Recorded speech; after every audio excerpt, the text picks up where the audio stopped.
Et bon, je pense on peut commencer. Donc, nous avons aujourd'hui le plaisir de accueillir Cédric Villani pour nous donner sa perspective sur le Covid et sur le présent et le futur des réponses liées au Covid. Cédric. Merci Gabriel. Chers amis, bonjour. Je vais me lancer dans un petit exposé liminaire, comme on dit, qui sera l'occasion d'évoquer des pistes de discussion. Et après, je propose qu'on passe beaucoup de temps en échange informel, en conversation, en questions-réponses sur les thèmes que j'évoquerai. En premier, je voudrais indiquer quelle était ma situation singulière au moment où est arrivée la crise. Juste avant le... Oh, pardon. Attendez un instant. Oui, pardon. J'étais à la fois vice-président de l'Office parlementaire scientifique et donc au premier chef concerné par les questions d'interface scientifique et politique, et engagé dans un processus du municipal dont on voyait bien qu'il était en train de se faire complètement perturber par la crise du Covid. Avec des sons de cloche contradictoires de la part du monde médical sur la façon dont il fallait aborder la crise. Des journées les plus marquantes pour moi, ça a été le 12 mars, vous vous souvenez, premier tour municipal le 15 mars, 16 mars, début du confinement.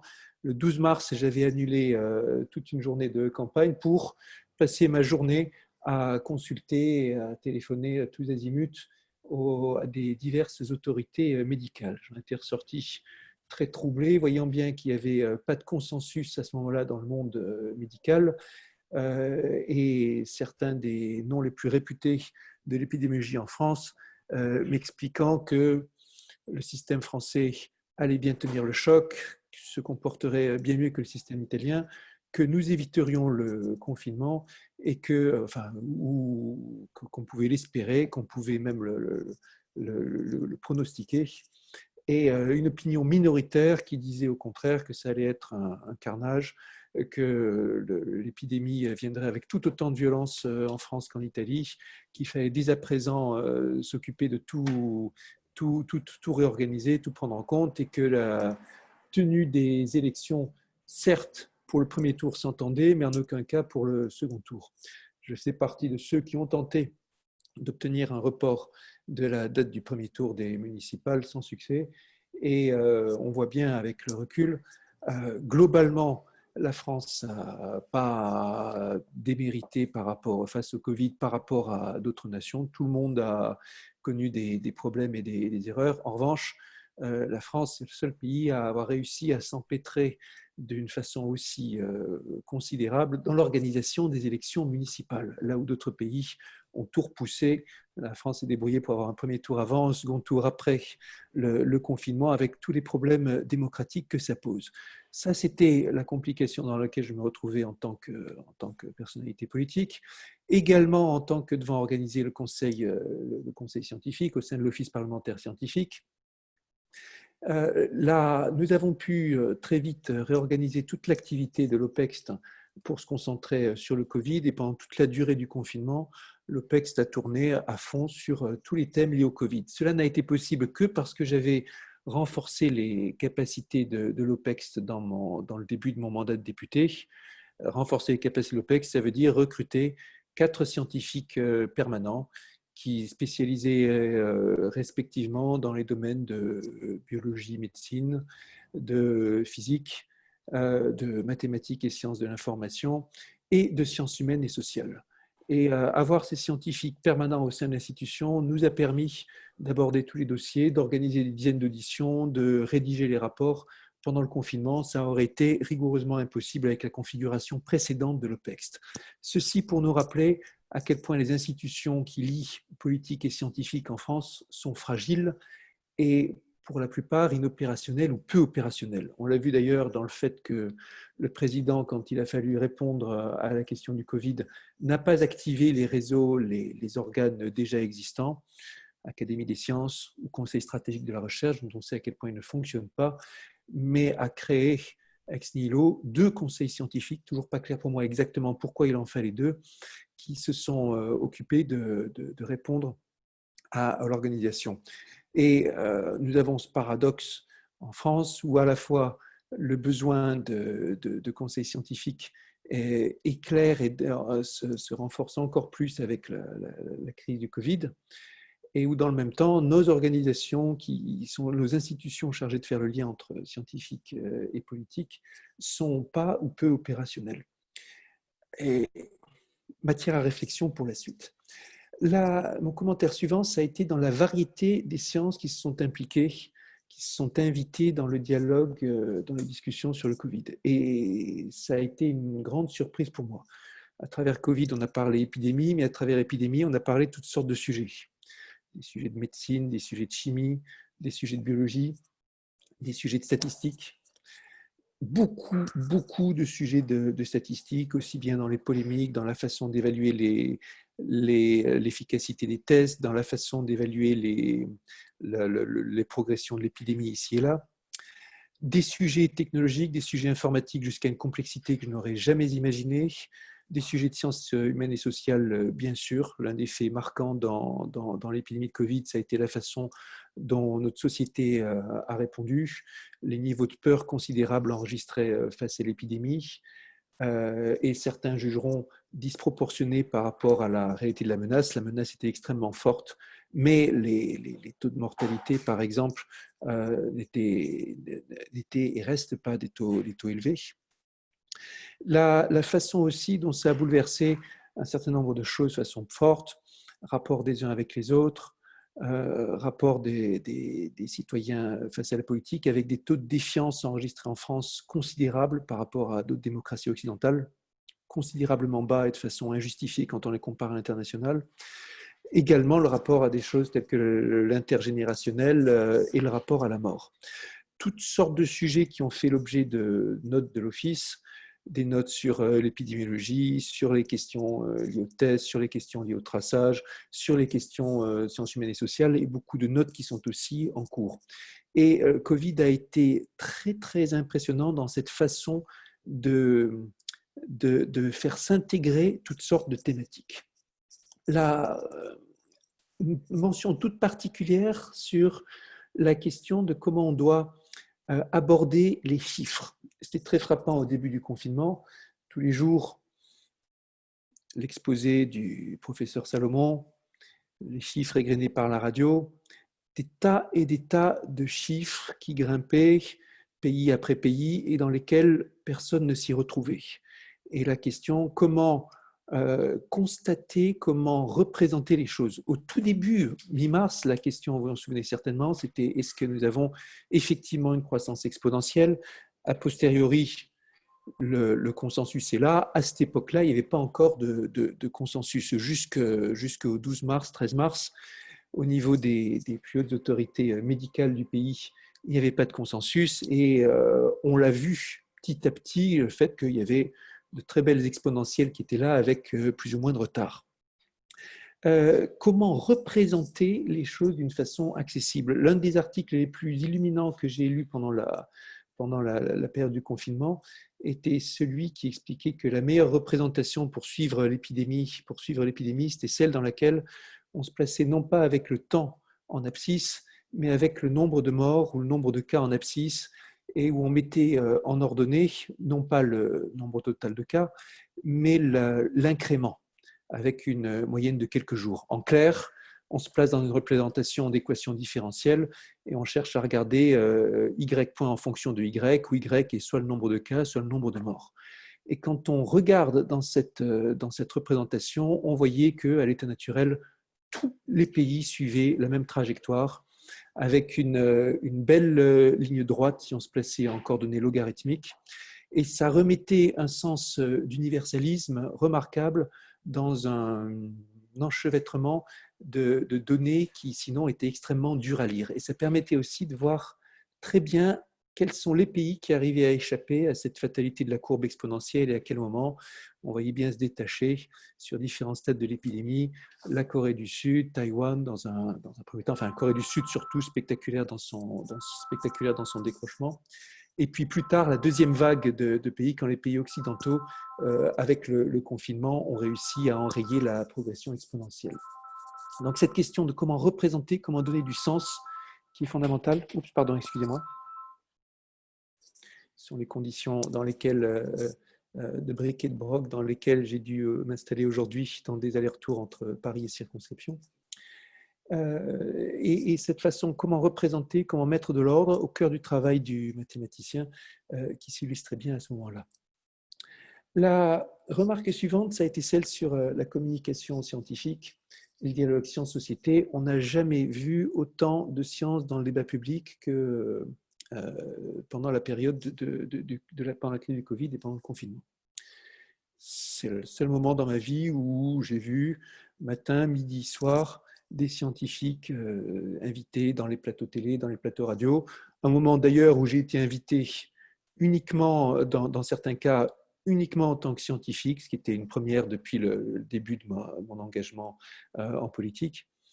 Et ça a été très marquant.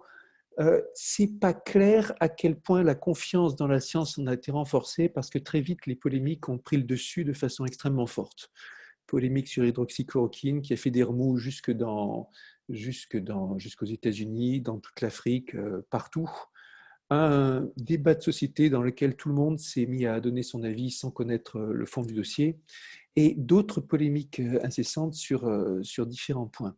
Et ça a été un moment de grande confusion, où on a vu aussi que l'opinion publique n'était pas préparée, aussi par manque de préparation auparavant, n'était pas préparée à voir le débat, la controverse scientifique saine exposée au grand jour. Et cela a causé énormément de tort dans la façon dont les traitements ont pu être menés.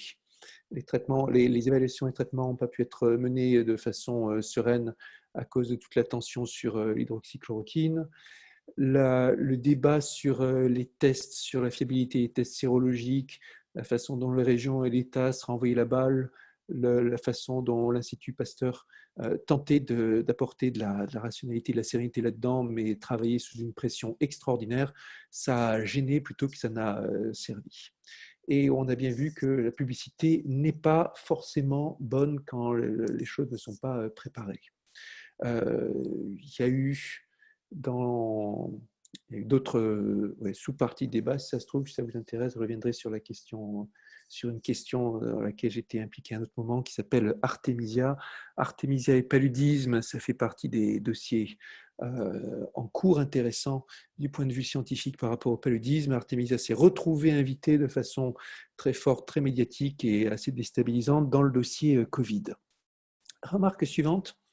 L'Europe a été incapable de s'organiser scientifiquement face à ce défi.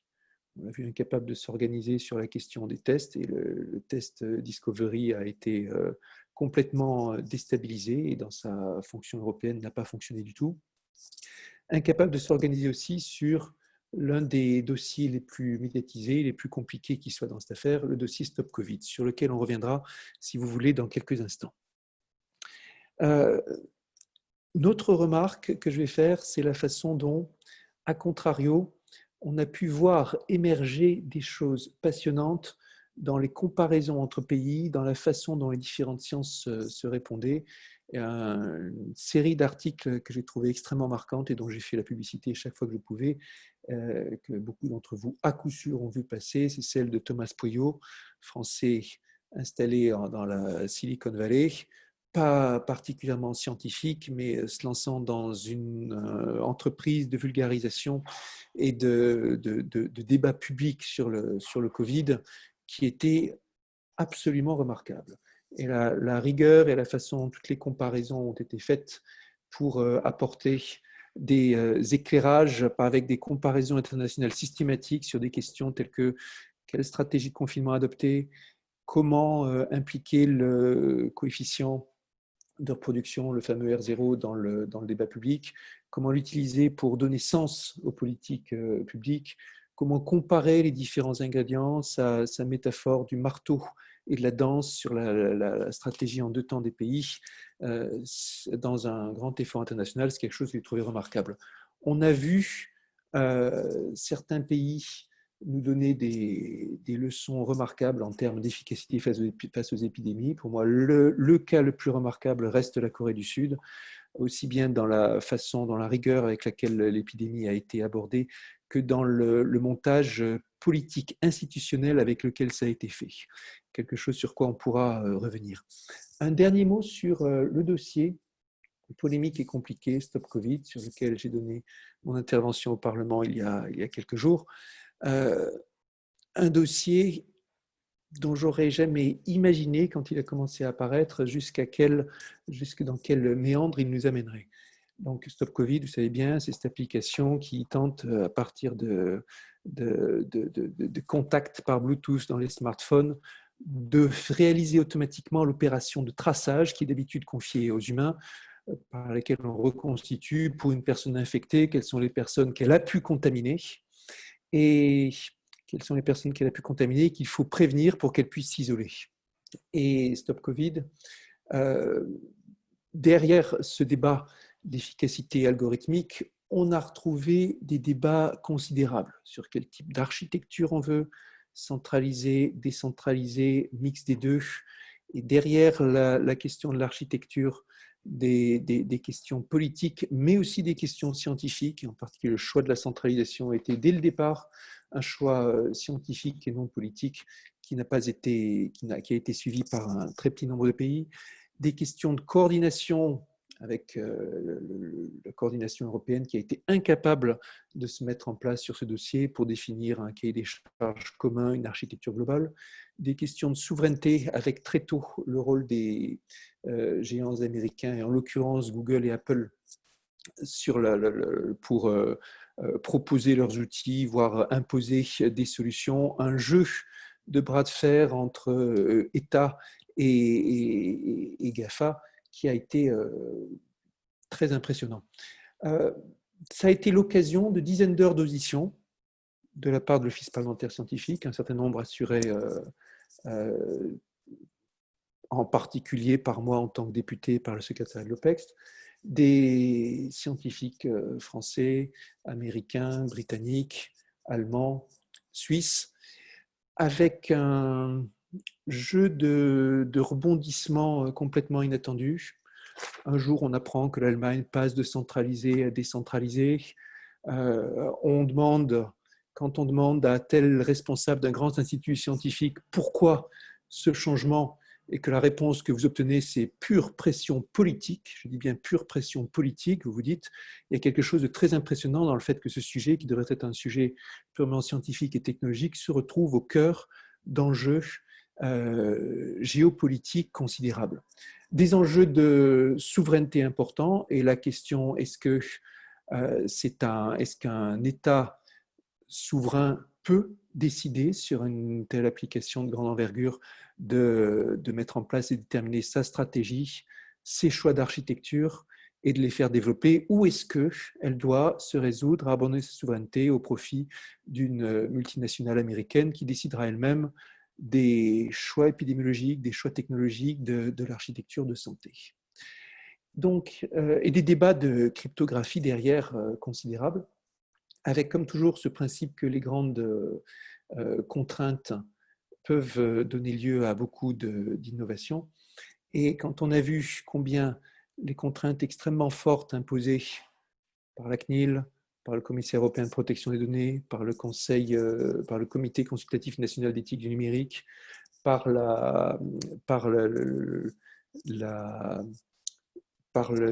j'ai donné CNIL, CCNNUM, Commissaire européen de la protection des données, et puis le comité éthique, voilà, ces quatre-là, plus l'opinion publique qui met une pression considérable, pour des raisons qu'on peut comprendre aussi. Tout cela a abouti à des évolutions remarquables dans le protocole, dans les propositions qui ont été faites. C'était le débat protocole Robert, puis protocole Désiré, et à la fin une progression remarquable dans la compréhension de l'architecture souhaitable. À bien garder en tête sur ce débat, Stop Covid, on peut discuter de son utilité ou pas, et peut-être la mise en œuvre nous montrera qu'il peut-être qu'il n'aura pas joué à la fin de rôle majeur dans la façon de dompter l'épidémie. Il n'empêche, le jour où reviendra une épidémie qui sait quand, plus virulente, avec un taux de mortalité qui ne sera pas de 0,4 ou 5%, mais de 10%, qui sait, on sera bien content d'avoir ce genre de réflexion, d'outil de traçage qui aura été mis en place. Mes chers amis, je m'arrête là, il est 10h30, je m'arrête là pour le discours préliminaire et on se lance pour les questions-réponses sur tous les sujets que vous souhaitez. Merci Cédric pour toutes ces observations-là. Donc, j'invite ceux qui le souhaitent à poser des questions. Donc, Alberto, je t'en prie. Bonjour, je m'appelle Alberto Donofrio, je suis dans ce moment un des directeurs de recherche de l'International Prevention Research Institute à Lyon. Et je vous remercie beaucoup d'avoir mentionné au début de votre exposé l'Italie. Parce qu'en tant qu'Italienne, j'ai très mal vécu les premières semaines d'épidémie en France. Parce que régulièrement, dans les majeures télévisions news, surtout BFM TV, il y avait beaucoup de médecins, grands médecins, qui disaient ce ne sera pas possible en Italie parce que, comme vous avez brièvement mentionné, notre système est beaucoup plus performant. Et vous avez aussi mentionné que des épidémiologistes pensaient qu'il n'y aurait pas eu l'épidémie. Il faut être clair, ça, sur ce point-là, parce qu'aucun, en France, mathématicien qui travaille sur l'épidémiologie n'a jamais pensé qu'en France ne pouvait pas prendre pied l'épidémie parce qu'on avait vu, pas seulement en Italie, mais en Chine, que les taux de propagation étaient énormes. Et là, il faudra réfléchir après l'épidémie, comme dit mon fils. Je vais le jouer après l'épidémie. Alors, ça était étonnant pour moi et je me rappelle en particulier une phrase qui était prononcée par Anand Duhamel le jour du confinement en Italie. En Italie, on est en train de dramatiser la tragédie. Je pense que cette personne a dit une chose horrible, sans qu'aucune personne l'aurait fermé.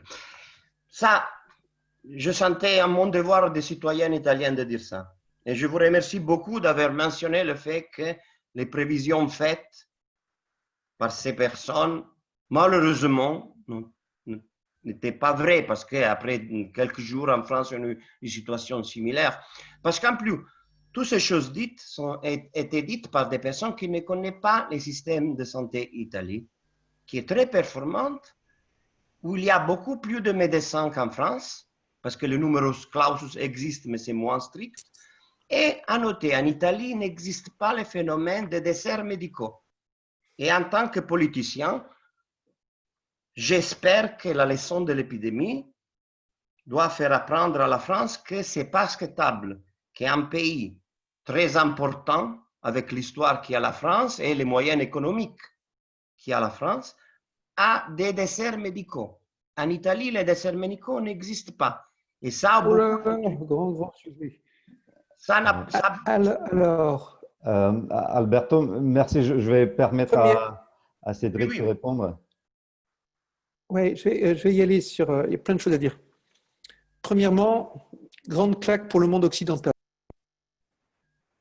Je pensais très fort avec tout ce qu'on peut comme outils scientifiques, pharmaceutiques ou tout ce qu'on veut. À la fin, on a été condamné à utiliser la méthode du Moyen-Âge pour se protéger de l'épidémie qui consiste à s'isoler les uns des autres.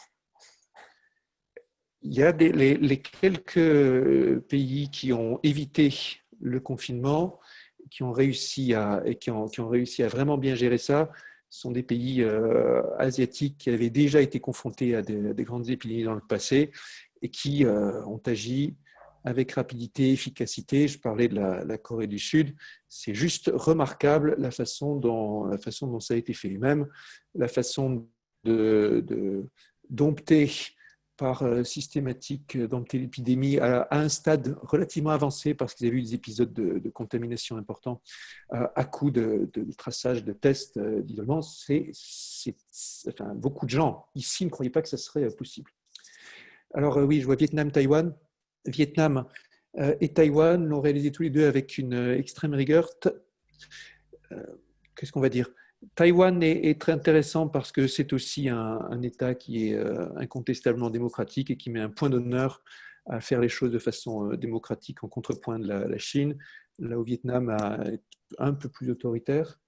Je me souviens de l'audition de l'ambassadeur de Taïwan par l'OPEC, c'était remarquable, clair et carré, disant premièrement, nous avons perdu toute confiance en l'OMS depuis longtemps, donc nous avons pris nos précautions dès que les choses ont commencé, perdu toute confiance en la Chine, donc nous nous sommes organisés sans chercher d'autres soutiens que nous. Très vite, nous avons interdit l'exportation de masques et nous avons mis en œuvre des politiques de contrôle aux frontières extrêmement strictes. On avait fait les calculs que la production de masques à Taïwan par habitant, même alors que la France était en fin de confinement avec des efforts qui ont été faits sur la production de masques, c'était quelque chose comme 50 fois plus par habitant à Taïwan qu'en France. Plus une politique de contrôle des entrées extrêmement forte. Vous avez vu comme moi dans la presse, quatorzaine très stricte quand vous arrivez ou quand il y a même si vous êtes suspecté d'avoir été contaminé, si vous êtes contaminé, vous allez à l'hôpital. Si vous êtes suspecté d'avoir été contaminé, vous restez 2 semaines en isolement et si vous brisez la quatorzaine, vous avez une amende qui peut aller jusqu'à 30 000 €. Avec des règles comme ça, l'affaire a été vite réglée pour Taïwan. Le grande claque pour le monde occidental, c'est aussi de découvrir que nous n'avions plus notre production de masques, que nous avions tellement de mal à organiser réorganiser, enfin, que le système de santé pêchait par manque de respirateurs et tout ce qu'on a vu. Le système de santé a été remarquable pour s'agrandir, pour pousser les murs et tout ça. Mais au début, ça a été une grande claque. Et puis, une grande claque pour la France, quand la fierté qu'on voyait dans les institutions encore début mars, en disant nous allons tenir, le système italien est moins bon, c'est quelque chose qu'on a entendu, que j'ai entendu de façon répétée, je tairai par qui, mais par des personnes qui sont parmi les plus hautes autorités en médecine dans le pays. Et quand on voit que finalement, ça a été exactement pareil. Alors, jusqu'au 12 mars, il y avait, je disais, opinion majoritaire, opinion minoritaire. Ça m'avait frappé que l'opinion minoritaire qui disait « ça va être un désastre », pardon, excusez-moi. Attendez, je vais prendre quelques minutes pour m'isoler un peu davantage.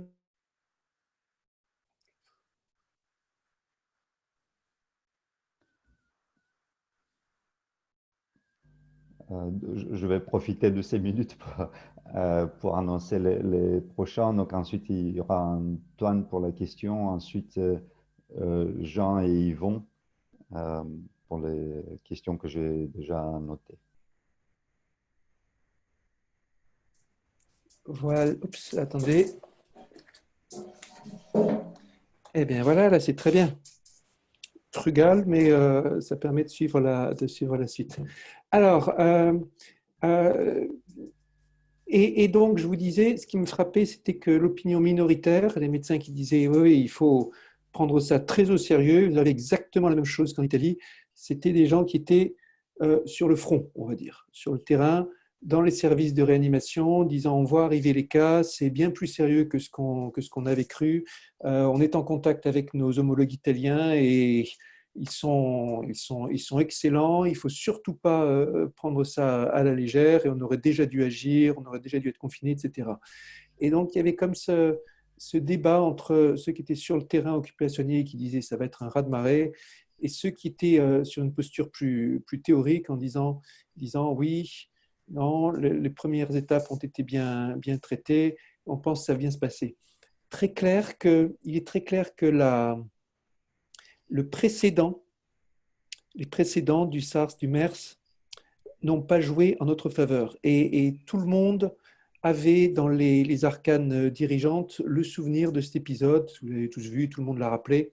Roselyne Bachelot, avec son grand plan, le grand plan de prévention à 1 milliard, qui a été considéré par beaucoup comme de l'argent gâché, parce que finalement, l'épidémie, une fois arrivée en Europe, n'avait pas du tout la même virulence qu'à ses débuts en Asie.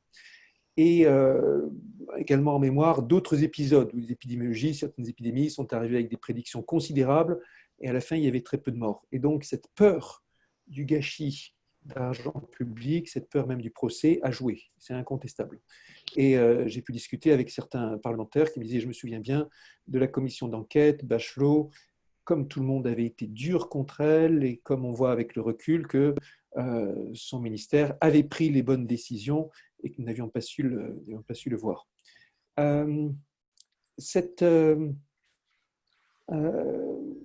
Qu'est-ce qu'on va dire d'autre? Il y aurait plein de choses à dire, on va les trouver dans la suite de la conversation. Mais en tout cas, la France doit se rendre à l'évidence. Oui, le système de santé français est extraordinaire, mais pas du tout. C'est pas ça qu'il dispensait de l'épidémie.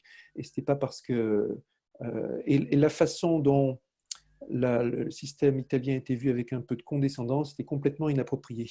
Oui, quelque chose d'autre.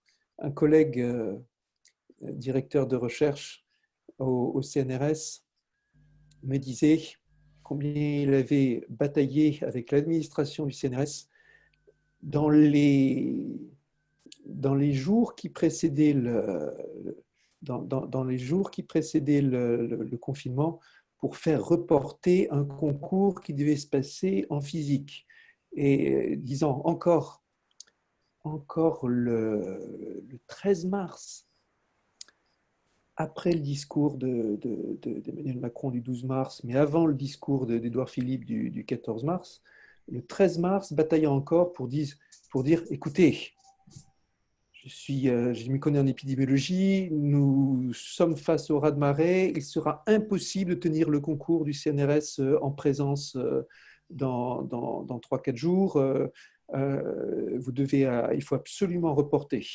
Et l'administration du CNRS répondant non, non, mais on l'a prévu en présentiel, vous avez entendu le gouvernement, on n'a pas interdit, il faut le faire en présence. Et mon collègue répétant, mais écoutez, on est au CNRS ou quoi? On est censé représenter la science aux yeux du monde entier. Nous vous disons, nous sommes très clairs, le concours ne pourra pas se tenir. Ce n'est pas la voix de la politique qui doit vous convaincre, c'est nous.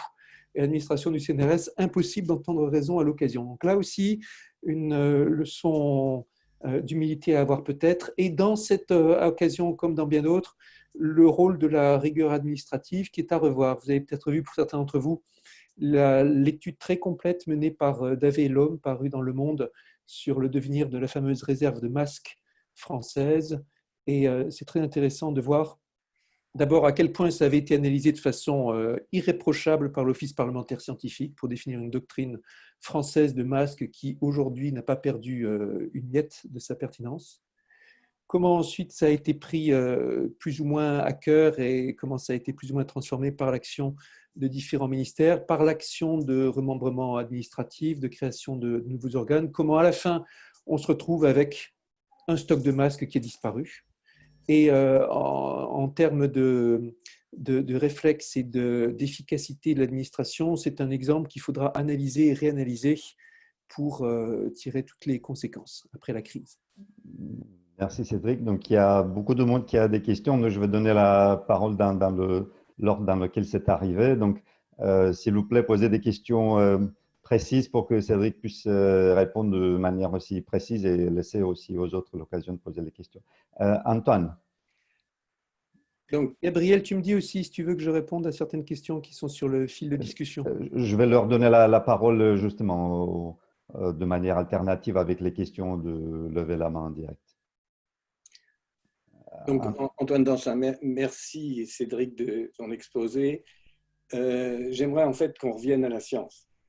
Le point qui me paraît absolument central dans tout ce que tu as dit, c'est une ambiguïté grave qui est répandue absolument partout et qui fait que les gens, d'une certaine manière, recherchent un consensus. Or, la connaissance n'est pas le résultat d'un vote et n'est pas le résultat d'un consensus. Et ça, c'est un point absolument essentiel. Pour cette épidémie, elle était absolument prévisible. Elle était annoncée, par exemple, par Gabriel en 2007. Oui. Par exemple, dans le bloc-notes que je tiens, le 1er janvier, j'ai signalé que quelque chose allait arriver. Bien. Elle est très différente de l'épidémie H1N1. Et il y a des quantités de raisons de le dire. Il se trouve que, assez curieusement, ce sont probablement les militaires qui savent le mieux ce qui se passe et qui font réellement attention parce que les prochaines épidémies pourraient être très graves. Imaginons en fait une épidémie de type H2N2. Là, on risque d'atteindre les 10%. Donc, l'idée qu'il y ait de nouvelles épidémies, qu'il y ait de nouveaux virus, etc., est une idée banale. Simplement, il ne faut pas que les gens en discutent comme s'il y avait un consensus à avoir sur ce qui se passe. Il faut se passer du point de vue du virus, essayer de comprendre comment il marche, et on comprend beaucoup de choses. Or, ça n'est pratiquement jamais discuté. Nous sommes dans un monde entièrement de l'opinion. Quand tu as mentionné qu'un certain nombre de scientifiques parlaient dans les médias, ça c'est bien, peut-être, mais leur nom ne devrait pas exister. C'est le contenu qui importe, pas la personne. Or, tout ce qui est fait dans les médias systématiquement est uniquement de l'enjolivage de personnes et en aucune manière du contenu. C'est ce qui explique, par exemple, toute l'histoire de la chloroquine qui n'aurait jamais dû arriver. D'accord ? Donc, il faut supprimer cet aspect-là, il faut remplacer un tel par Bourbaki ou par Pythagore. D'accord ? Et c'est la façon de faire, c'est le contenu qui doit présider au débat. Donc en fait, si on revenait à la science, on arriverait à des choses bien meilleures à mon avis. Je ne veux pas aller plus loin, mais je pense qu'on a énormément d'éléments pour la chose. On a d'ailleurs des éléments assez inquiétants sur des épidémies futures qui méritent d'être étudiées, y compris du point de vue politique. Bon, je m'arrête là. Salut Antoine, ça fait plaisir de te revoir en discussion.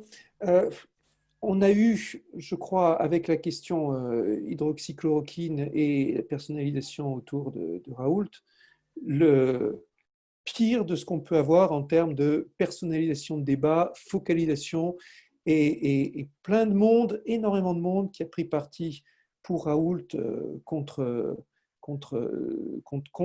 ça apparaissait comme étant contre l'establishment, contre la censure, contre la lourdeur ou qui sait quoi.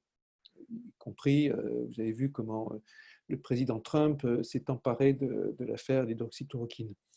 On a vu des gens faire des stocks en douce de chloroquine, en prendre en traitement préventif. Et la figure, la médiatisation de Raoult a joué. Je serais un peu plus nuancé que toi. En pratique, si tu n'as pas d'éléments de personnalisation, c'est très difficile d'arriver à obtenir. Alors, la tribune médiatique, oui, mais aussi il ne faut pas laisser l'impression que la science, c'est juste une histoire d'idées et de rationalité. On le sait tous, quand on fait de la recherche scientifique, il y a des éléments de passion, il y a des gens qui se lancent dans des voies qui sont considérées comme des cul-de-sac et qui s'avèrent après extrêmement fructueuses. Et si on ne met pas dans le discours public ces éléments de passion, ces éléments d'aventure, ces éléments de personnes qui parfois ont raison contre tous, on ne peut pas promouvoir tout ce que ça a de passionnant, la recherche et l'aventure scientifique. Et il faut trouver l'équilibre. Ce qui est sûr, c'est qu'avec Raoult, ça a été complètement et totalement déséquilibré. Et quand tu dis oui, l'épidémie, on savait que ça pouvait arriver, bah, oui, très clairement, qu'un tel scénario pouvait se produire. Et par rapport à la façon de réagir, encore une fois, si on regarde le travail de la doctrine française telle qu'elle existait et le travail de l'Office parlementaire scientifique qui avait fondé la doctrine française en la matière, il n'y a rien, c'était juste irréprochable. Et ça n'a pas empêché qu'on se découvre, ah non, finalement les masques ne sont pas là, ah, et puis les masques, alors on s'est enferré dans cette polémique de masques, on dit, collectivement en tant que nation, on s'est enferré dans la polémique de masques de la façon la pire qui soit. Évidemment, c'est important de rappeler ce que tu dis, la France, la science, pardon, ça ne se vote pas. C'est pas une question de savoir quelle est la majorité qui a raison. C'est pas pareil aussi selon qu'on est face à un risque plus ou moins important. C'est pas grave dans certains sujets si on laisse le problème comme étant ouvert, et d'autres sujets pour lesquels on doit prendre une décision. Merci Cédric. Yvon, est-ce que tu veux poser ta question? Oui, tout à fait. Bon, d'abord, merci Cédric pour cette intervention et le courage que tu as d'affronter en politique et scientifique les questions qui sont posées. Là, j'ai du bouquin à écrire hein, avec plein de choses à raconter. Alors, j'ai deux petites interventions. La première, c'est vis-à-vis, effectivement, un petit peu dans le sens de ce qu'Antoine disait. Il me semble qu'il y a beaucoup de scientifiques qui sont devenus totalement fous par rapport à cette pandémie. Donc, c'est un effet complémentaire qu'il faudra analyser. C'est-à-dire qu'ils ont vu là la possibilité de tenir le haut du pavé. Il n'y a pas que Raoult, il y en a plein à mon avis. Et ça a eu un effet qui est que des choses fondamentales comme les données d'épidémiologie, les données sur les transports qui étaient possibles avec les téléphones portables, tout ça, ça a été récupéré par un certain nombre d'équipes qui n'ont absolument pas voulu les partager. Et je trouve que là, l'État aurait dû avoir une demande, comme elle l'a eu pour les masques, pour un certain nombre de choses, de réquisitionner les données pour les donner à la communauté scientifique globale, essayer d'organiser la communauté scientifique globale pour que tout le monde puisse travailler ensemble. Okay. Alors, oui, mais l'État est à la ramasse en général pour les données.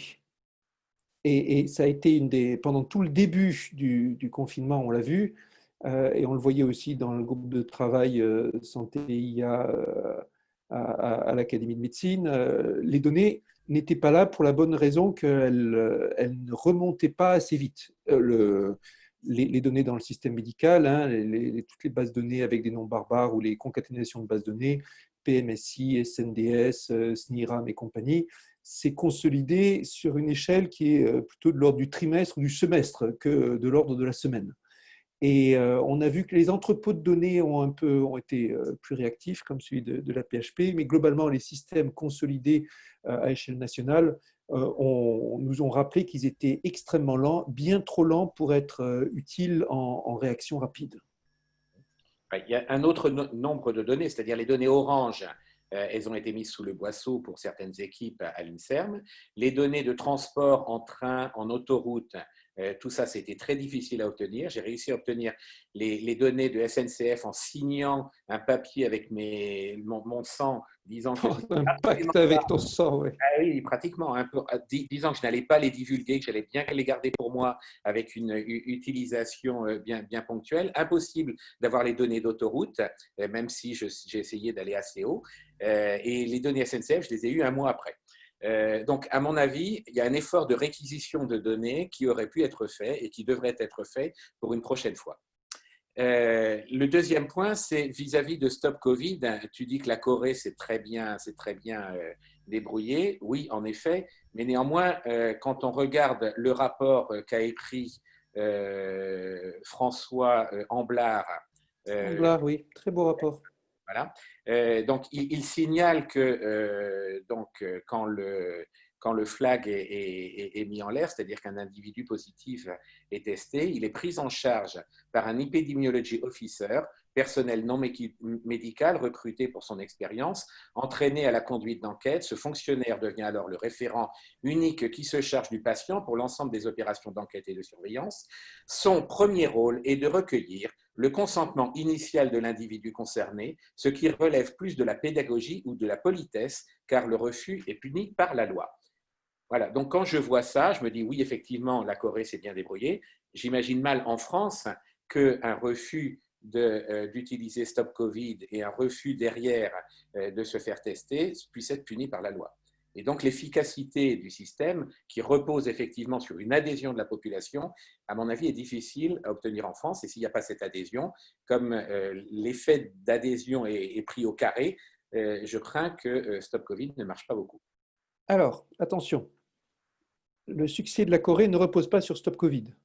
Le succès de la Corée repose effectivement sur le système de traçage, et c'est considérable. Hein. C'est genre 20 000 personnes qui ont été employés par ce système pour tracer, reconstituer. C'est incroyable hein, quand on voit dans le rapport de Hamblard, pour un cas positif déterminé, ils arrivent à reconstituer tout le cluster à quelques petites exceptions près. C'est un travail de fourmi extraordinaire. Aussi un travail qui est extrêmement bien cadré et centralisé. Comme tu dis, il y a la personne référente qui arrive, qui prend les manettes. Il y a aussi tout l'institut, genre de contrôle des épidémies, qui, en temps de crise, et par la loi ad hoc, vient comme s'intégrer au gouvernement temporairement avec des pouvoirs sur la police, sur les autorités sanitaires, un peu comme si temporairement Santé publique France, en temps d'épidémie, intégrait le gouvernement et avait le pouvoir d'agir directement sur des médecins des forces de l'ordre. C'est complètement différent de ce que nous avons en France. Également, en France, ça a été remarqué, le dispositif de traçage était incroyable par sa complexité. C'était, à dire la vérité, le point qui nous souciait le plus au Parlement par rapport à l'efficacité de la réponse. Et je sais que c'est aussi le point qui inquiétait le plus Jean-François Delfrécy au Conseil scientifique. Quand on voit, d'une part, que le mécanisme de traçage faisait intervenir la médecine de ville, les ARS, la CNAM, le CNAM, la Caisse d'assurance maladie,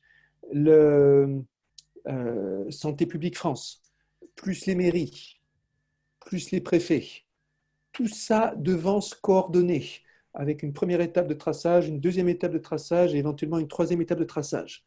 Tout cela devant faire remonter et coordonner leurs informations à travers des données d'hôpitaux, des données de médecine de ville, des données d'un certain nombre d'institutions, et aboutir à une conclusion en 48 heures max, parce qu'il faut faire le traçage, il faut le faire très vite, parce qu'à peu près un tiers des contaminations sont faites par des personnes qui n'ont absolument aucun symptôme. La vraie crainte, c'était que par pure complexité administrative, on n'arrive pas, le système soit inefficace. Il était impossible de savoir d'ailleurs combien de personnes étaient réellement impliquées dans le dispositif. Donc une grande différence par rapport à ça.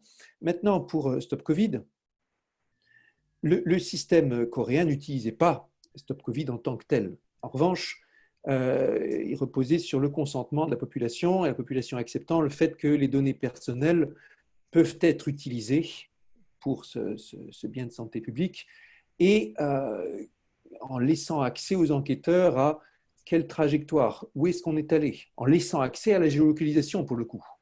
Système très efficace, mais certainement impossible à importer en France, tel quel. C'est bien pour ça que Stop Covid a été développé, pour dire, est-ce qu'il y a une solution dans laquelle on puisse faire le traçage, qui complète la mémoire humaine, parce que dans l'opération de traçage, vous vous faites interroger, on vous demande qui vous avez croisé, qui il faut prévenir, et donc il faut s'en reporter à votre agenda, votre mémoire, sans pour autant donner toutes vos coordonnées de géolocalisation, toute votre trajectoire. Et donc qui se base sur uniquement le Bluetooth, uniquement le consentement, etc. Toutes les contraintes qui ont été mises en place par la CNIL, par les conseils éthiques et tout ça. C'était le pari. Est-ce qu'on peut le faire d'une façon qui soit moins invasive, moins intrusive que les Coréens? Pour ce qui est de l'adoption, d'abord, il y a eu beaucoup de confusion dans le fait qu'une étude menée par Christophe Fraser en Grande-Bretagne indiquait dans certains modèles de simulation que c'était à partir de 60% qu'on avait quelque chose d'efficace.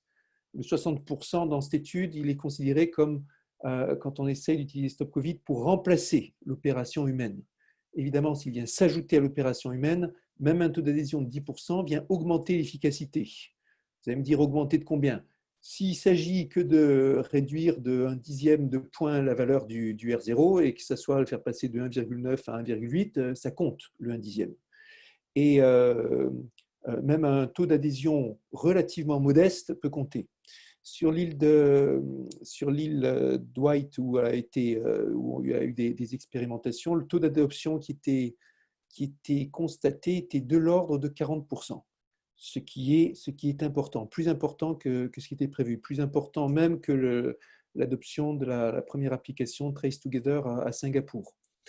Le débat sur l'adoption est complexe aussi. Tout récemment, là, il y a quelques jours, il y a une étude d'universitaires américains qui a conclu qu'une architecture de type centralisé entraîner pour l'ensemble de la population plus d'adhésion qu'une architecture de type décentralisé. Je n'ai pas lu les détails de l'article, et si ça se trouve, c'est du flan, mais c'est pour dire que c'est une recherche qui est en cours chez les universitaires aussi, où les questions de sciences humaines et sociales sont clés là-dedans.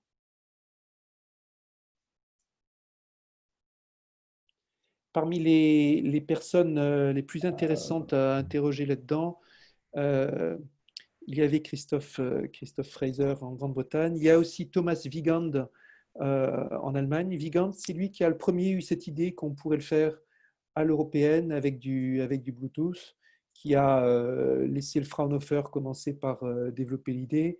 Du Fraunhofer, c'est passé à l'EPFL. Le protocole est passé de centralisé ou décentralisé pour des questions plus idéologiques que scientifiques, j'ai envie de dire, avec cette idée que la décentralisation, globalement, est ce qui va bien avec la sécurité pour se protéger de certaines dérives. Mais en l'occurrence, si la solution était centralisée au départ, si le Fraunhofer avait prôné une solution centralisée, c'était pour des questions purement scientifiques, pour permettre une collecte de données qui puisse donner un feedback, qui puisse permettre de faire de l'apprentissage sur la façon dont on donne les avertissements en fonction des données. Parce que sur une opération comme celle-là, aussi compliquée, il ne faut pas s'attendre à pouvoir déterminer en avance quels sont les bons taux et les bons seuils à partir desquels il faut déclencher l'alerte. Il faut l'expérimenter et le faire avec du rétrocontrôle. Et l'architecture centralisée était celle qui se prêtait le mieux à ça. Merci pour les réponses. Donc, entre-temps, il y a eu des réponses à d'autres questions qui étaient posées sur le chat. Donc, je vais résumer deux questions qui me semblent un peu similaires. Celle de Jean Dolbeau, qui est la suivante. Pourquoi il n'y a pas eu, qu'il y a eu si peu de solidarité entre pays européens pour accueillir des malades, repartir des équipements et seulement de coordination entre chefs d'État ou absence d'institutions capables de mettre en œuvre une politique collective? Et là, une question, somme toute similaire de Miguel Olio-Barton, qui est la suivante. En Europe, les États ont annoncé l'ouverture de leurs frontières courant le mois de juin au début juillet. Quels obstacles politiques voyez-vous à ce que cette ouverture se fasse par région, non par pays? Autrement dit, ne pourrait-on pas ouvrir les frontières dans les régions les moins touchées d'abord, sans attendre que tout le pays soit ouvert? Sur la première question, au niveau des malades, il y a eu de la solidarité. Il aurait pu y en avoir plus, mais il y a eu de la solidarité qui s'est effectuée. En particulier, pour la France, il y a eu des transferts, des prises en charge à partir de la région Grand Est, qui a été extrêmement touchée. Et qui, dans certains cas, pour lesquels des accords ont été trouvés avec les pays frontaliers. Ce qui a été beaucoup plus décevant, ce qui a été le point le plus décevant certainement, ce sont les discussions sur les frontières, justement. Quand la France, apprenant la décision quasiment en temps réel, la décision de l'Allemagne de fermer les frontières, et très décevant, je disais, sur ces questions sur ce Covid. Là aussi, quand l'Allemagne décide de passer d'un système centralisé à un système décentralisé, elle coupe toutes les conversations avec la France sur le sujet pendant 24 heures avant de la mettre devant le fait accompli, alors qu'ils étaient censés faire le développement ensemble. Et d'ailleurs, la pression exercée sur les chefs de projet allemands était juste considérable dans un climat de suspicion, d'ailleurs, vis-à-vis du scientifique qui était considérable aussi. Et un climat de propagation de fake news qui n'est pas moins favorable en Allemagne qu'en France. Les fake news du style tout ça sont des manipulations de Bill Gates pour tous nous contrôler, etc. etc. Là où l'Europe a été aussi bonne sont sur les premières mesures financières. La BCE a agi vite et fort par rapport à des expériences passées.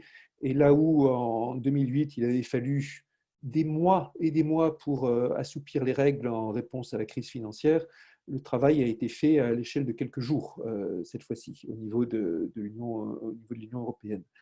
Ce qui a été bien fait sur ces questions premier secours économique, plus difficile dans la concertation des ministres de l'économie, parce qu'il y avait tout ce débat sur les eurobonds et les pays du Nord ne voulant pas payer pour les pays du Sud, ce genre de débat habituel, et encore plus dur par rapport au plan politique. Ça a bien montré que L'Union européenne aujourd'hui est une union plus technique que politique.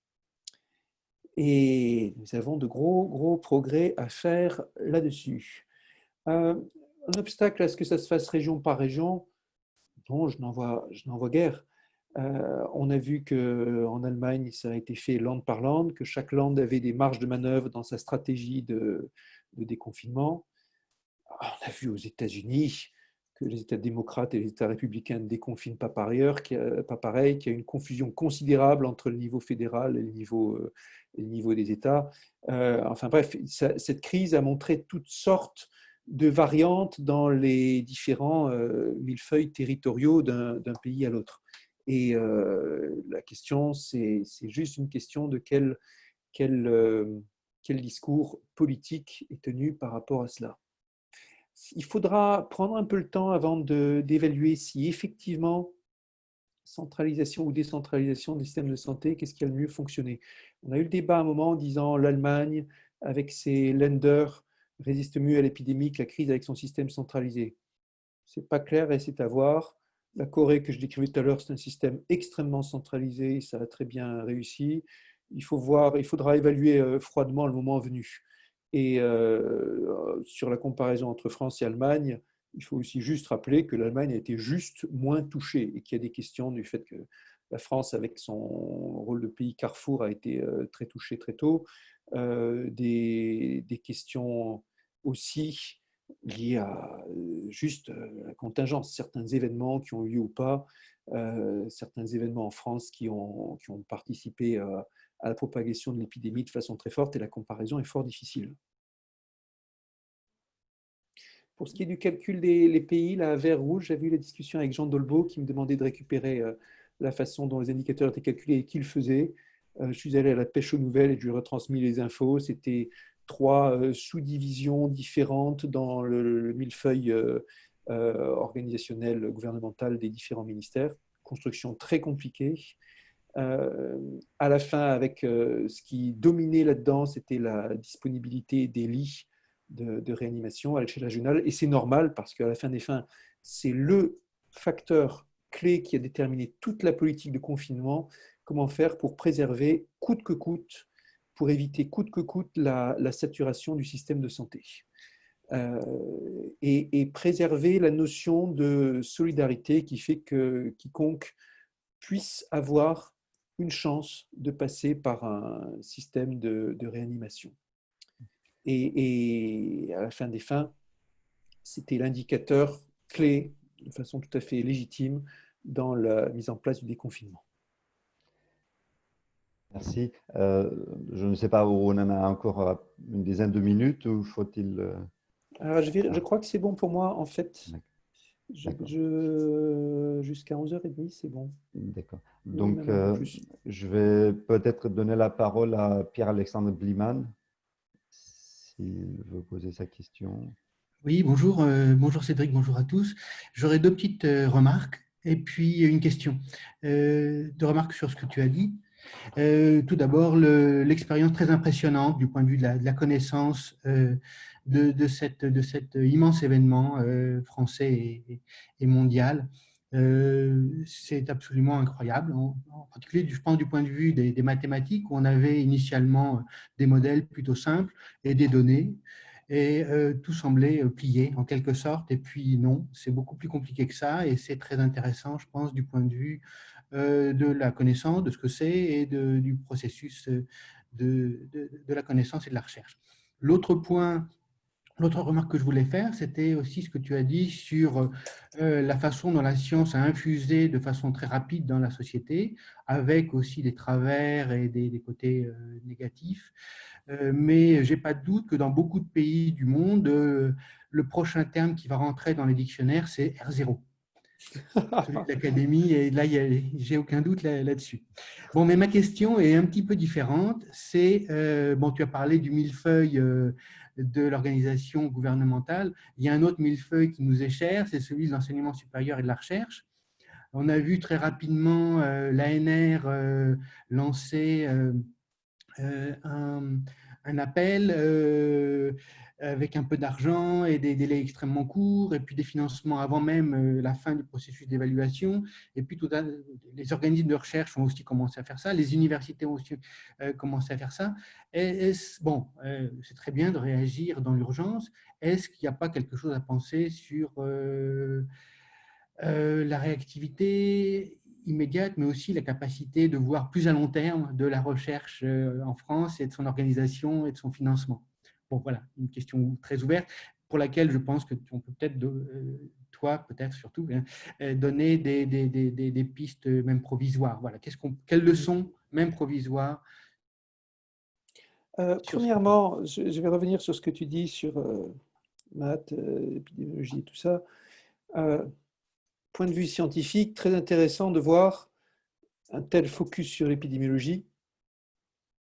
Pas forcément une science qu'on va dire considérée comme prestigieuse, parce que ça vient avec de telles incertitudes énormes, hein, et des fois arrive une épidémie, les épidémiologistes font une prédiction et elle se trouve fausse d'un facteur 10 ou même 100, parce qu'on ne sait jamais quelle virulence, etc. etc.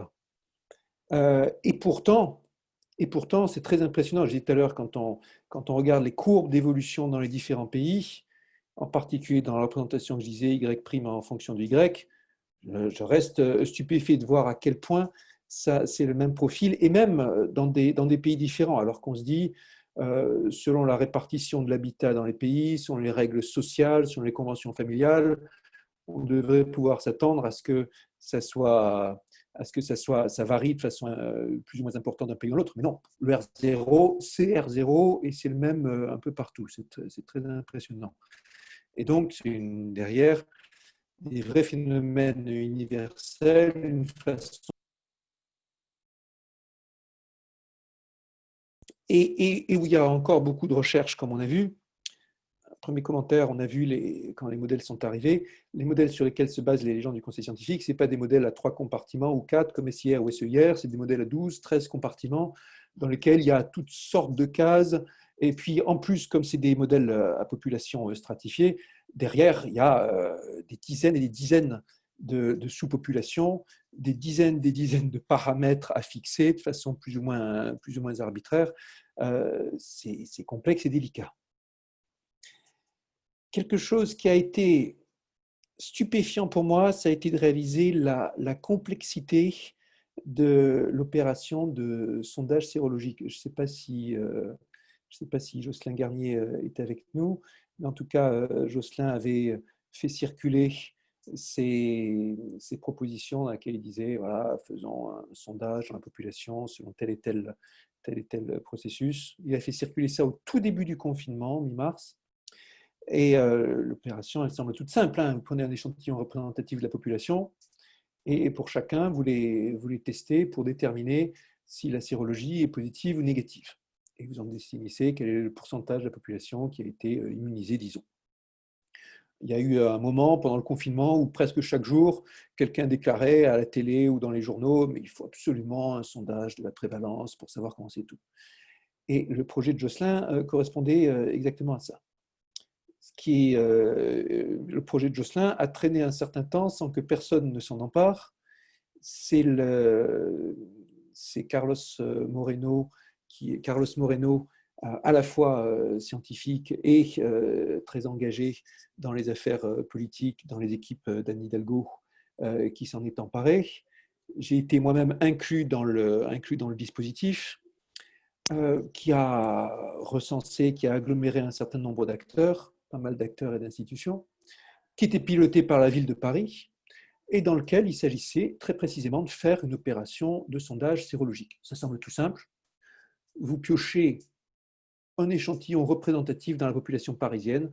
Alors, ça devait être fait dans les 4 départements, Paris et les 3 départements de la Petite Couronne. Et puis, mettons que sur ces 8000 personnes, c'était ça ce que Jean-Louis Missika avait en tête comme taille d'étude, ce qui a été lancé, vous effectuez le test, mais pas juste un test où on demande aux gens de se déclarer, un test où vraiment on va faire le prélèvement et le test sérologique. La complexité de l'opération, ça m'a juste bouleversé. L'opération n'est toujours pas à ce jour réalisée, hein. C'est toujours en cours, ce qui veut dire qu'il aura fallu de mi-mars, mi-avril, mi-mai, peut-être mi-juin. 3 mois entre le moment où l'idée, le protocole a été proposé de façon claire et le moment où on a la réponse. Entre-temps, qu'est-ce qui s'est passé? D'abord, tout le débat sur quels sont les tests, comment il faut les évaluer, quelle est leur spécificité, quelle est leur sensibilité, est-ce qu'ils vont détecter un autre virus que celui-ci, est-ce qu'ils vont détecter ou pas. Tout le débat, à un moment, c'était l'Institut Pasteur qui devait garantir la solidité là-dessus.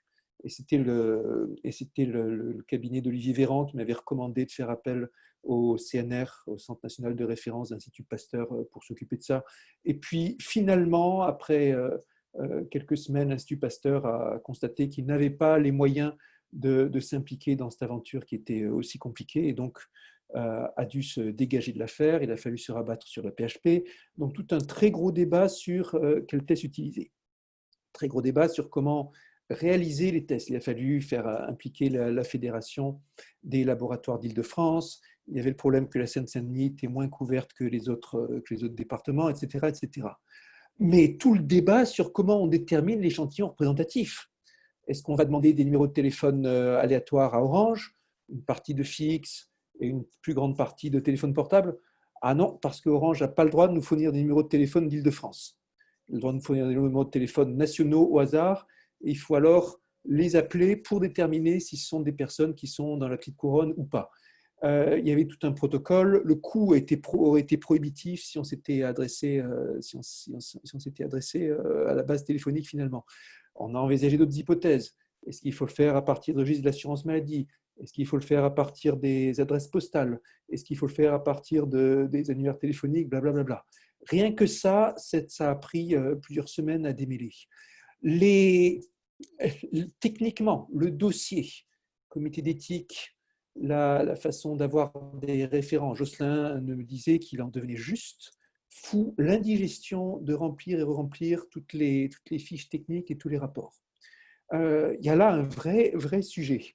À force de se mettre des règles et des impératifs, on en vient à paralyser la mise en place de l'expérience. Des impératifs éthiques, les barrières qu'on s'est mises à nous-mêmes pour éviter les dérives rendent l'expérimentation extrêmement difficile. Oups, attendez un instant.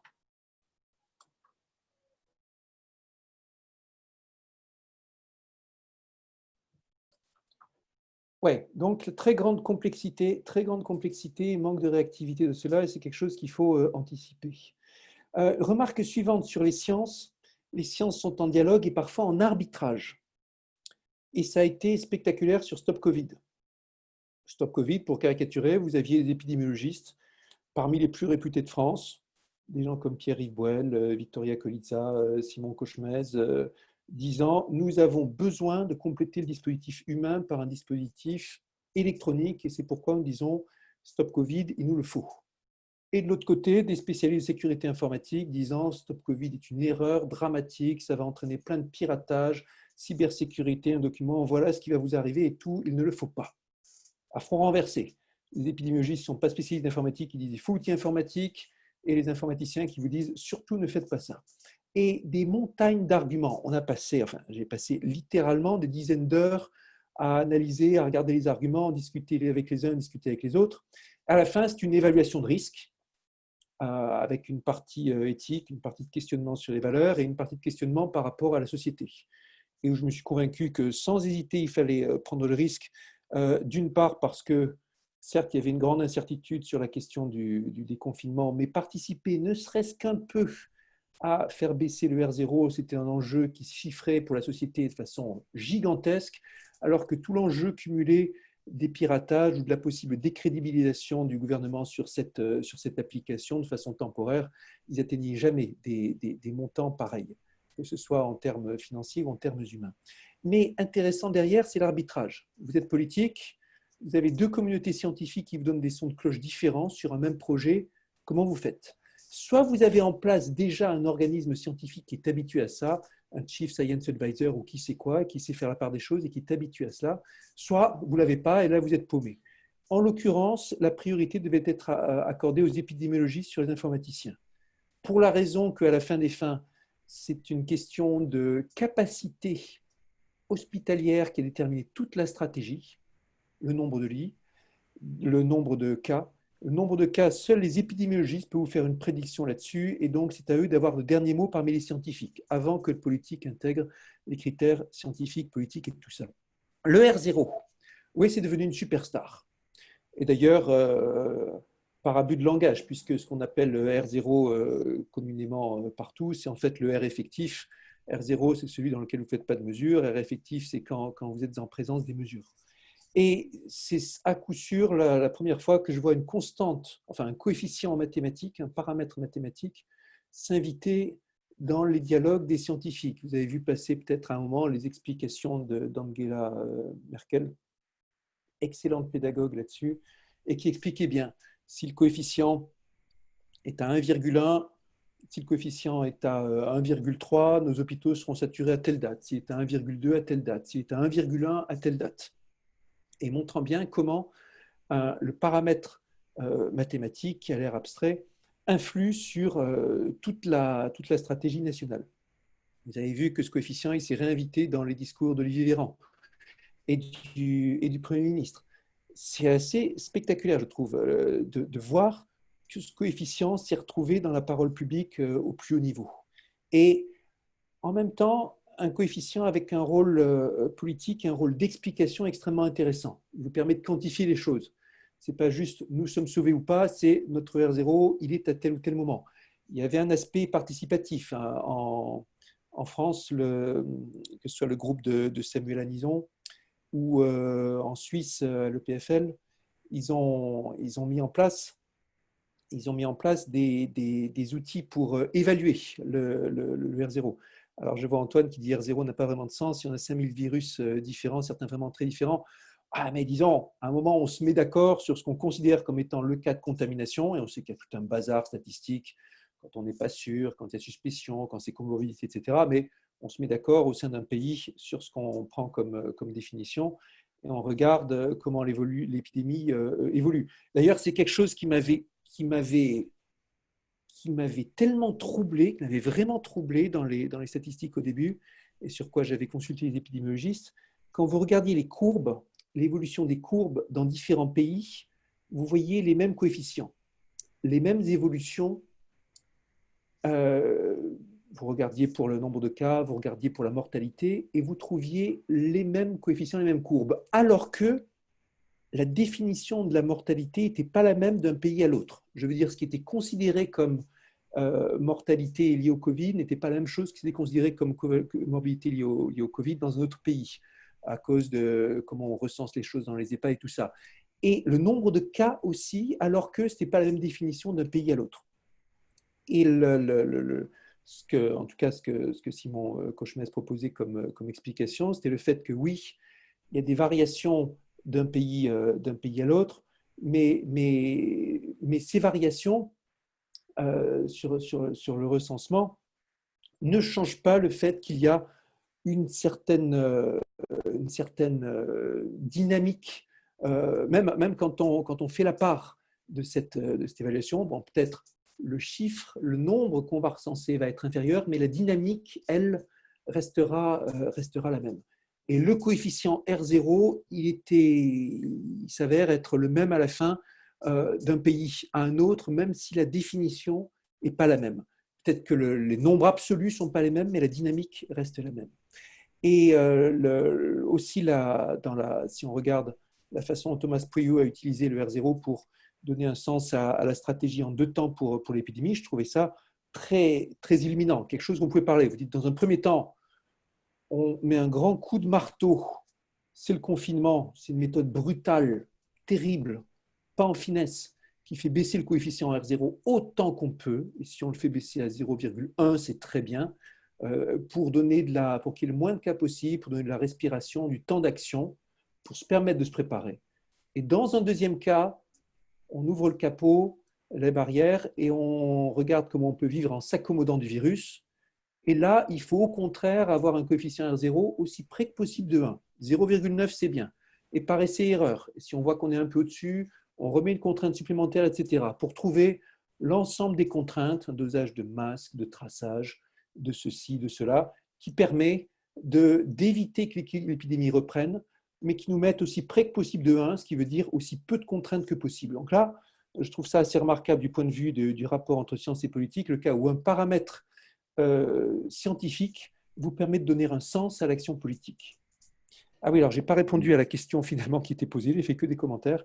Oui, il faut être prêt, ça vaut mieux que de faire un appel à projet en vitesse. Et on a vu qu'en matière d'épidémiologie, nous n'avions pas des staffs assez fournis, pas assez d'équipes. De toute façon, quand on regarde et quand vous regardez, vous interrogez les experts français en termes d'épidémiologie, vous confirmeront ça. Beaucoup de ressources mobilisables, mais peu qui étaient à fond là-dessus.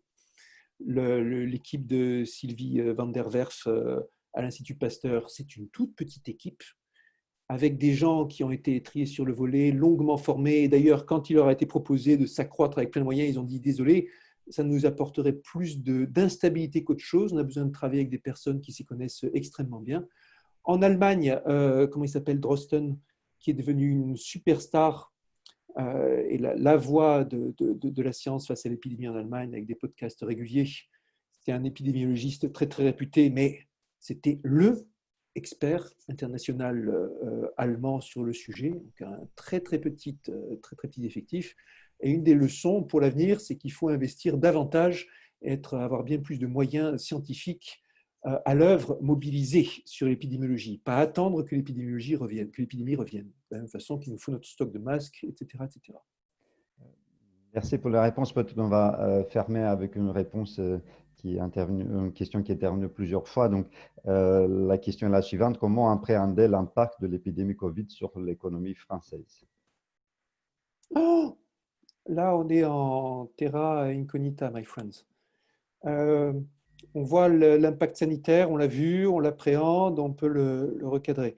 Et on peut le comparer à certaines grandes canicules ou à d'autres événements qu'il y a eu, des crises sanitaires ici ou là.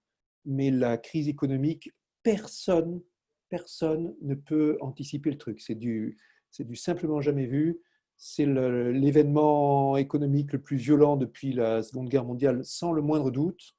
La crise de 2008 à côté, c'était une petite rigolade, pour le coup, une grippette à côté de ce qui nous attend là. Alors, il y a une conscience qui est plus élevée, certes, il y a une solidarité européenne qui a été plus poussée, certes. Les mesures françaises d'urgence, qui sont le chômage partiel, le prêt garanti, le fonds de solidarité, sont des bonnes mesures, incontestablement, et la France a été l'un des pays qui a le mieux réagi tout de suite. On a vu la différence avec les États-Unis qui se sont vus d'un coup avec le taux de chômage historique jamais vu. Mais personne ne sait si ça suffira, et très probablement ça ne suffira pas. Et il faut se préparer à ce que le monde économique à venir soit un cataclysme. La litanie, le cortège des faillites a commencé. Il peut y avoir des effets dominos très, très brutaux. Tout le monde a souffert, sauf quelques très, très grands groupes américains avec un fort accent numérique, au premier rang desquels Amazon. La compétition économique se retrouve encore plus exacerbée. Ce n'est pas seulement la France et le reste, c'est Chine et États-Unis, c'est pire que jamais. Europe et le reste du monde, c'est pire que jamais. Enfin bref, c'est juste cataclysmique. Au plan politique, souvenez-vous de 2008, il ne fait aucun doute que la crise de 2008 a influé sur le paysage politique occidental pendant une bonne décennie et n'a pas été étrangère à la montée, à la droitisation, sans nuance péjorative, mais incontestablement un virage vers la droite pour l'ensemble de l'Occident et a participé à l'émergence de populisme, de dérives autoritaires et tout ce qu'on veut. On voit qu'au cœur de l'Europe, nous nous retrouvons dans une situation politique terrible avec la dérive de la Pologne et de la Hongrie, avec toujours de grandes difficultés à s'entendre, à aller de l'avant. Il est très possible que la crise qui arrive maintenant influence pour une ou deux décennies à venir visage politique international. Il y a le bon narratif qui arrive, dans lequel il faut nous efforcer de nous inscrire, le bon narratif qui est cette crise nous a donné conscience de notre fragilité, de notre interdépendance, du besoin de solidarité internationale, du besoin d'écologie, parce que ça va être une crise qui sera encore bien pire que le Covid, du besoin de relancer l'économie sur de bonnes bases, avec plus de démocratie, plus de solidarité, plus d'écologie et tout ça. Et c'est pour ceux qui suivent l'actualité politique, exactement pour ça qu'on s'est constitué, que s'est constitué avec ses autres fondateurs, le nouveau groupe indépendant à l'Assemblée sur le thème écologie, démocratie, solidarité. Et il y a le mauvais narratif dans lequel nous entrons dans une période marquée par récession, dérive populiste internationale, tensions incroyables, guerre ou qui sait quoi. Et repli des États sur eux-mêmes, arrêt des échanges internationaux, etc., etc. Et mes chers amis, il va falloir se préparer à tout dans les temps qui viennent. Aussi bien et se souvenir qu'en tant que scientifique, bien sûr, nous croyons en la coopération internationale, en le fait d'affronter les choses avec rigueur, pragmatisme, clairvoyance, etc., etc. Et il y aura besoin d'interface science politique plus que jamais, et ça ne sera pas facile du tout. Voilà. Merci Cédric. Churchill, du sang et des larmes. Exactement. Bon, on espère que la guerre ne va pas durer longtemps. Mais en tout cas, merci pour ton intervention. Comme tu avais mentionné une contrainte, on va peut-être s'arrêter ici pour les questions, sauf si tu veux ajouter des remarques. Oui, je vois plein de questions politiques qui surgissent. Oui, ça ne va pas arrêter, je pense. Dans un autre contexte, on en reparlera avec plaisir. Sur ces conditions-là. Vous avez vu passer peut-être l'autre initiative parlementaire dans laquelle j'étais, qui s'appelle Le jour d'après, en consultation citoyenne, etc., insistant sur des mesures de santé, sobriété, souveraineté, et puis quoi d'autre? Il y avait un quatrième S, qui était la solidarité, bien sûr. Merci encore pour cette intervention très suivie et qui a donné l'occasion. Merci. Beaucoup de questions. Nous t'attendons bien sûr avec plaisir toute autre fois que ceci pourrait rentrer dans ton emploi du temps. Merci aussi à ceux qui ont posé des questions par écrit ou par vive voix. Donc nous arrêtons ici notre session d'aujourd'hui et vous invitons. Allez, bon courage. Merci. Au revoir.